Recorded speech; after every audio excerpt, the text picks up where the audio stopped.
എൻ്റെ home town വിട്ട് ഞാൻ എവിടെ പോയാലും തിരിച്ചെത്തുമ്പോൾ എൻ്റെ ഫസ്റ്റ് പ്രയോറിറ്റിയിലുള്ളൊരു പ്ലേസിലാണ് ഞാൻ പോകുന്നത്. ഇത് വെറും പ്ലേസല്ല, എനിക്ക് സന്തോഷം വന്നാലും സങ്കടം വന്നാലും ടെൻഷൻ വന്നാലും എന്തെങ്കിലും ആഗ്രഹം നടക്കാനുണ്ടെങ്കിലും ഞാൻ ഓടിയെത്തുന്നതും ഓടിപ്പോയി പ്രാർത്ഥിക്കുന്ന സ്ഥലമാണ് കൃപാസനം പള്ളി. നമ്മുടെ എന്ത് കാര്യങ്ങൾ പറഞ്ഞാലും ജീവനോടുള്ളൊരു വ്യക്തിയെ പോലെയാണ് നമ്മുടെ ആവശ്യങ്ങൾ അറിഞ്ഞ് ഇവിടെയുള്ള മാതാവ് ചെയ്യുന്നത്. ഇന്ന് ശരിക്കും പറഞ്ഞാൽ അമ്മയുടെ ഒരു ഉടമ്പടി എന്ന് പറഞ്ഞൊരു പ്രാർത്ഥന എടുക്കുന്നുണ്ട്. ആ പ്രാർത്ഥന പുതുക്കാൻ വേണ്ടിയാണ് ഞങ്ങൾ പോകുന്നത് കേട്ടോ.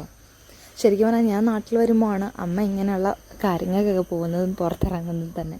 അതുകൊണ്ട് തന്നെ എപ്പോഴും വിളിച്ചാലും ഹോസ്റ്റലിൽ വെച്ച് വിളിച്ചാൽ നീ വന്നിട്ട് വേണം പോകാൻ, നീ വന്നിട്ട് വേണം അവിടെ പോകാൻ. വിശ്വാസമുണ്ടോ? പിന്നെ അന്നിങ്ങനെ പോയി ദൈവത്തിൽ വിശ്വാസമുണ്ടോ? മനസ്സറിഞ്ഞ് അധ്വാനിക്കുന്നവരുടെ ജീവിതത്തിൽ ദൈവം അത്ഭുതം പ്രവർത്തിക്കും.